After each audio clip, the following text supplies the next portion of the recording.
तो पिछले एपिसोड में हमने देखा कि जियाली फैमिली ने जियाओ फैमिली पर अटैक कर दिया था और वो वहाँ पर उन सबको जान से मारने की कोशिश कर रहे थे, जबकि दूसरी तरफ पहाड़ी पर जियाविया ने ची गैदरिंग पिल खा ली थी और वो वहाँ पर बैठकर कल्टीवेट कर रहा था ताकि वो खुद को एक डो पर्सन बना सके। लेकिन तभी उसको वहाँ पर मालूम हो जाता है कि उसके फादर पर गलाबी ने अटैक कर दिया, जिसकी वजह से वो अपनी कल्टीवेशन छोड़कर अपने फादर को बचाने के लिए निकलने ही वाला था। यहाँ उसके मास्टर उसे रोकने की पूरी कोशिश करते हैं, लेकिन जियावियान रुकना नहीं चाहता था। वो उनसे कहता है कि मेरे फादर मेरे लिए सबसे ज्यादा इंपॉर्टेंट है। जिसके बाद हम देखते हैं कि जियावियान ने एक हीरो की एंट्री के साथ अपने फादर की जान बचा ली थी। अब आगे तो नेक्स्ट एपिसोड बिल्कुल इसी सीन से शुरू होता है जहां जियावियान ने गलाबी की बेटी को अपने पास बंदी बना लिया था और इसी मौके का फायदा उठाते हुए वो गलाबी से कहता है कि अपने साथियों को लेकर यहाँ से फौरन ही निकल जाओ, नहीं तो मैं तुम्हारी बेटी को जान से मार डालूंगा। जिस पर उसका बेटा भी अपने फादर से कहता है कि पापा मैं मरना नहीं चाहता, प्लीज मुझे बचा लो। ये सुनने के बाद गलाबी को काफी ज्यादा गुस्सा आ गया था और वो अपने बेटे से कहता है कि चुप कर जाओ, तुम बहुत ही ज्यादा निकम्मे हो। भूटान सिटी में बहुत सारी मेजर फैमिलीज रहती है और आज हमें मौका मिला था कि हम जियाओ फैमिली को खत्म कर डाले, लेकिन तुम मेरा प्लान बिगाड़ने पर तुले हुए हो, इसलिए मुझे माफ कर देना, लेकिन आज मैं तुम्हें नहीं बचाऊंगा। और ये कहते हुए वो बड़ी तेजी के साथ जियावियान पर अटैक कर देता है, जिसे जियावियान ने तो डॉज कर लिया था, लेकिन वो अटैक उसके बेटे को लग जाता है। इसके बाद गलाबी जियावियान पर अटैक करने के लिए आगे बढ़ने ही वाला था, तभी जियावियान आगे आकर उससे फाइट करना शुरू कर देता है, लेकिन वो बहुत ज्यादा वीक हो चुका था, जिसकी वजह से गलाबी उसे उठाकर दूर फेंक देता है। इसके बाद हम देखते हैं कि गलाबी ने जियावियान को मारने के लिए उस पर अपना फाइनल अटैक कर दिया था, जिसे डॉज करना जियावियान के लिए बिल्कुल ही नामुमकिन जैसा था, क्योंकि वो ऑलरेडी काफी ज्यादा वीक हो चुका था। उसके मास्टर भी ये सब देखकर काफी ज्यादा परेशान हो गए थे और इसी वजह से वो बड़ी तेजी से आगे बढ़ते हुए जियावियान की मदद करने की कोशिश करने वाले थे। तभी अचानक वो देखते हैं कि जियावियान का फादर उसके सामने आ गया था ताकि वो उसकी जान बचा सके। ये नजारा देखकर मास्टर याओचेन को उसकी डेसिबल की याद आ जाती है, क्योंकि उसने भी अपने डेसिबल की जान बचाने की कोशिश की थी, लेकिन बदले में उसे क्या मिला, बस धोखा। लेकिन यहाँ पर ऐसा कुछ नहीं होता, क्योंकि हम देखते हैं कि जियावियान बड़ी तेजी के साथ खड़ा होकर उस अटैक को खुद पर ले लेता है ताकि उसके फादर की जान बच जाए। यहाँ इस अटैक का प्रेशर इतना ज्यादा था कि जियावियान उड़ते हुए दीवार तोड़कर काफी ज्यादा दूर जा गिरा था। ये देखकर जियावियान उसकी मदद करने के लिए आगे बढ़ने ही वाला था कि तभी गलाबी उस पर अटैक कर देता है, जिसकी वजह से वो भी काफी बुरी तरीके से घायल हो चुके थे और अब उनकी ऐसी हालत नहीं बची थी कि वो अपनी बेटी की मदद कर पाए। जबकि दूसरी तरफ जियावियान भी मरने की कगार पर खड़ा था। उसकी नजरों के सामने गलाबी उसके फादर को मार रहा होता है, लेकिन वो चाहकर भी कुछ नहीं कर पा रहा था। तभी अचानक हम देखते हैं कि मास्टर याओचेन जियावियान के पास आ गए थे और वो उससे कहते हैं कि छोटे मुझे माफ कर देना, मुझसे बहुत बड़ी गलती हो गई, अब मैं तुम्हारी मदद करने के लिए पूरी तरह से तैयार हूँ। जिसके बाद हम देखते हैं कि मास्टर याओचेन ने अपनी सारी एनर्जी को जियावियान की बॉडी में ट्रांसफर कर दिया था ताकि वो गलाबी के साथ फाइट कर सके। जबकि यहाँ दूसरी तरफ गलाबी जियावियान के फादर को भी जान से मारने ही वाला था कि तभी जियावियान बीच में आकर अपने एक ही हाथ से उनके पंच को ब्लॉक कर देता है और ये करते साथ ही हम देखते हैं कि उसने गलाबी को बहुत ही तेजी के साथ घुमाते हुए एक जोरदार हिट कर दिया था, जिसकी वजह से वो उड़ते हुए काफी ज्यादा दूर जा गिरता है। इस क्रिटिकल हिट के बावजूद भी हम देखते हैं कि जियावियान रुका नहीं था, बल्कि वो बड़ी तेजी के साथ आगे जाकर गलाबी पर पंचेस की बरसात शुरू कर देता है, जिसकी वजह से हम देखते हैं कि गलाबी को रिस्पॉन्स करने का मौका ही नहीं मिल रहा था और उसे जैसे ही थोड़ा बहुत मौका मिलता है वो लगातार जियावियान पर अटैक करना शुरू कर देता है। यहाँ लगातार अटैक्स की वजह से हम देखते हैं कि जियावियान की बॉडी थोड़ी सी वीक पड़ गई थी, जिस पर उसके मास्टर जियावियान से कहते हैं कि तुम्हें अपनी ची गैदरिंग पिल की एनर्जी को एब्जॉर्ब करना होगा ताकि तुम जल्द से जल्द 2% में ट्रांसफॉर्म हो सको, तब तक मैं यहीं पर बाहर रुककर तुम्हारी हिफाजत करूंगा। ये सुनकर हम देखते हैं कि जियावियान ने बैठकर वहीं पर कल्टीवेशन करना शुरू कर दिया था,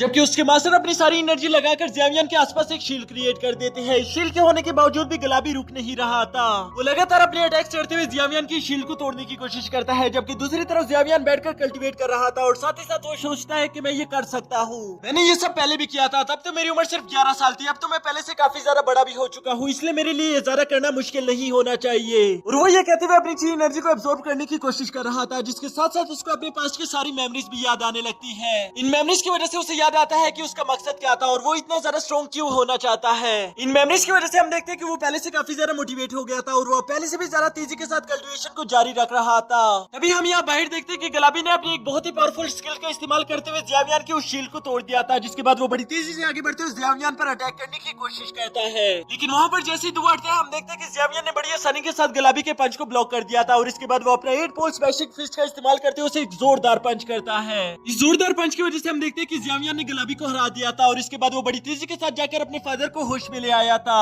जहाँ उसका फादर होश में आने के बाद जियावियान से पूछता है कि आखिर वो आदमी कौन था जिसने हमारी मदद की। ये सुनने के बाद वो अपने फादर को बताता है कि वो मेरे मास्टर थे जिनसे मैं ट्रेनिंग ले रहा हूँ और उन्हीं की वजह से मैं आज इतना ज्यादा स्ट्रॉन्ग हो पाया। यहाँ ज़ेवियन की ऐसी बातें सुनकर उसके फादर कहते हैं फिर तो मुझे तुम्हारे मास्टर से मुलाकात करनी ही होगी क्योंकि मैं उनका शुक्रिया अदा करना चाहता हूँ। क्या तुम मुझे बता सकते हो कि आखिर वो है कहाँ? इससे पहले कि ज़ेवियन उनसे कुछ कह पाता तभी दरवाजे की दूसरी तरफ से उनको कुछ आवाजें सुनाई दे देती है जो कि मास्टर याचिन की थी और वो ज़ेवियन के फादर से कह रही थी कि आप बहुत ज्यादा खुश नसीब हो कि आपको ज़ेवियन जैसा बेटा मिला। यहाँ अपने बेटे की यूं तारीफ सुनकर ज़ेवियन का फादर कहता है कि हाँ मुझे अपने बेटे पर फख्र महसूस होता है लेकिन आपका भी बहुत बहुत शुक्रिया कि आपने हमारी इतनी ज्यादा मदद की। तभी दूर से हमें जुनीर भी दिखाई जाती है जो कि ये सारा नजारा अपनी आंखों से देख रही थी। उसके साथ हमें उसके मास्क मैन वाला सर्वेंट भी दिखाया जाता है जो कि जुनीर से माफी मांगते हुए कहता है कि मुझे माफ कर देना, आपने मुझे मना किया था कि कभी भी ज़ेवियन की फैमिली मैटर्स में इंटरफियर ना करूं और इसीलिए मैंने आज यहाँ पर ज़ेवियन की इस फाइट में मदद नहीं की। जिस पर जुनीर काफी ज्यादा गुस्सा होते हुए कहती है कि शुक्र करो कि ज़ेवियन आज जिंदा है, नहीं तो तुम आज जिंदा नहीं रह पाते। और इसी के साथ सीन शिफ्ट होकर ज़ेवियन और उसके टीचर पर आ गया था जहाँ ज़ेवियन अपने टीचर का शुक्रिया अदा कर रहा था कि आज उसने उनकी काफी ज्यादा मदद की।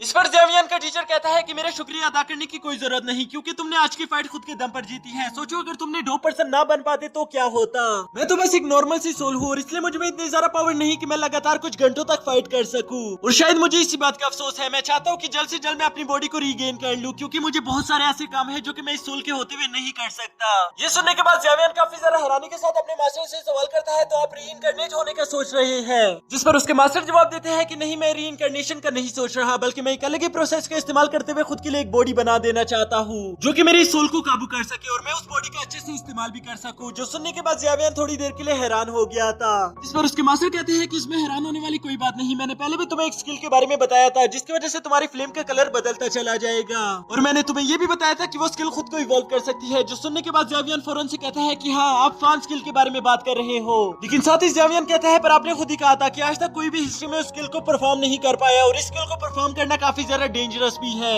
यहाँ ज़ेवियन के मास्टर उसकी ये बात सुनकर कहते हैं कि तुम्हें फिक्र करने की कोई जरूरत नहीं क्योंकि मुझे तुम्हारी काबिलियत पर जरा सा भी शक नहीं, तुम्हारी कल्टीवेशन स्किल्स काफी ज्यादा कमाल के हैं और वैसे भी अगर एक बार तुमने उस फान स्किल को हासिल कर लिया तो इस पूरे डो कॉन्टिनेंट में तुम्हें हराने वाला कोई भी मौजूद नहीं रहेगा, जिसके बाद मिस नलान जैसे सारे लोगों को तुम्हारी इज्जत करनी पड़ेगी और तुम हर तरह की फाइट को जीत पाओगे। तुम्हें जो भी चाहिए होगा तुम बड़ी आसानी के साथ उसे हासिल कर लोगे। यहाँ अपने मास्टर की ये सारी बातें सुनने के बाद हम देखते हैं कि ज़ेवियन थोड़ा बहुत एग्री हो गया था कि वो स्किल की प्रैक्टिस जरूर करेगा क्योंकि यहाँ पर ज़ेवियन को ये एग्री होता हुआ देखकर उसके मास्टर काफी ज्यादा खुश हो गए थे और वो फौरन से ज़ेवियन के सामने 2 स्क्रोल्स को प्रेजेंट करते हुए उसे बताते हैं कि इस रेड वाले स्क्रोल को पढ़ने से तुम्हें फायर एट्रीब्यूशन स्किल के बारे में जानने को मिलेगा जबकि इस ब्लैक स्क्रोल में तुम्हें फान स्किल के बारे में जानने को मिलेगा। तो मैं चाहता हूँ कि यहाँ पर तुम अच्छे से सोच समझ कर इन दोनों स्किल्स में से कोई एक चूज कर लो। ये दोनों स्किल्स बहुत ही ज्यादा कमाल की है लेकिन ऑफकोर्स तुम्हारे पास अभी इतना ज्यादा टाइम नहीं कि तुम ये दोनों ही स्किल सीख पाओ, इसलिए तुम्हें इन दोनों में से किसी एक को चूज करना होगा और मैं नहीं चाहता कि तुम मुझे सोच कर एक भी स्किल चूज करो बल्कि मैं चाहता हूँ कि तुम खुद के इंटरेस्ट को सोचते हुए स्किल्स को चूज करो ताकि तुम्हें बाद में ऐसा ना लगे कि तुमने कुछ गलत कर दिया।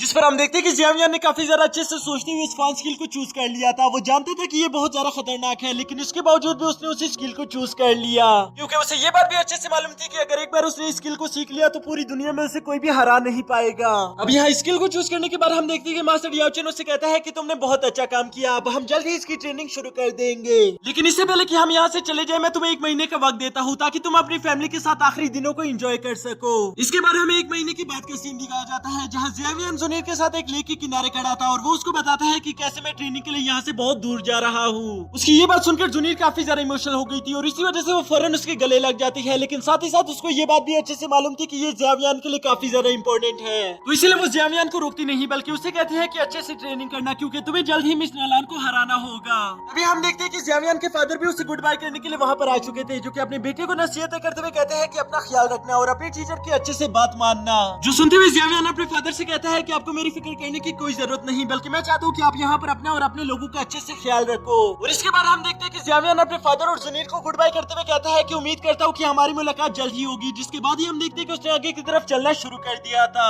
और यहाँ इसी के साथ उसकी ट्रेनिंग का सफर शुरू हो जाता है जिसके साथ हमारा ये ओरिजिन रिपोर्ट सीजन भी खत्म हो गया। अब दोस्तों नेक्स्ट संडे को battle through the haven season 6 release हो जाएगा जिसको फौरन ही मैं आप लोगों के लिए अपने इसी चैनल पर अपलोड कर दूंगा जिसके लिए मैं चाहता हूँ कि आप लोग मेरे इसी चैनल को सब्सक्राइब कर दो और हो सके तो बेल नोटिफिकेशन भी ऑन कर देना ताकि जैसे ही मैं वो वीडियो अपलोड करूँ आप लोगों को सबसे पहले बेल नोटिफिकेशन मिल जाए।